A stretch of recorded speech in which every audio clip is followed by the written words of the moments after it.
she's the CEO of Flume, and World Council helped them start that system. But she also brought up the fact that they decided their entire focus for 2020 was about keeping their employees, their members, and themselves safe.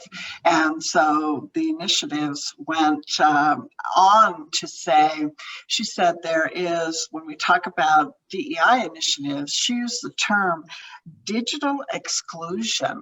Wow. And it really resonated with me because she articulated the fact that we're all connected digitally and we have cell phones and there's all of this movement in that direction. But in the process of that, the people that don't have access to a digital communication asset are in a position where they're being excluded without us even necessarily thinking mindfully about that. And so then I another big idea, right? Why, instead of, you remember the days when we would give bonuses to people or credit unions to sign up or for members to join the organization? Why aren't we thinking about giving cell phones? Why aren't we collectively saying, what is the means of communication today? Cell phones, and we're looking at mobile apps, but we have to get to the root cause. And the root cause comes back to actually having access. Yeah, I think you hit the nail in the head.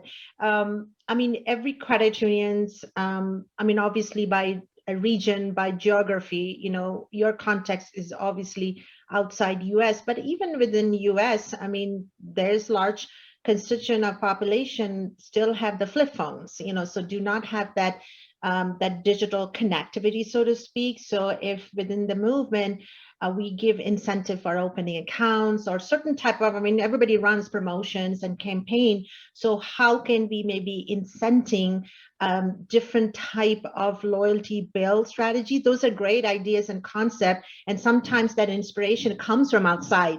So I think these are very valid way of looking at the reward and the incentive, what we really want to drive towards, more connectivity and more engagement.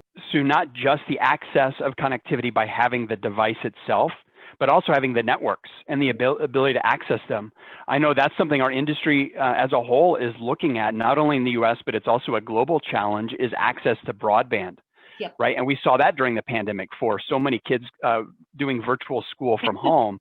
Well, access to broadband for members and for our communities. I live in Montana, and there's some very rural areas here where there is no good connectivity or good access.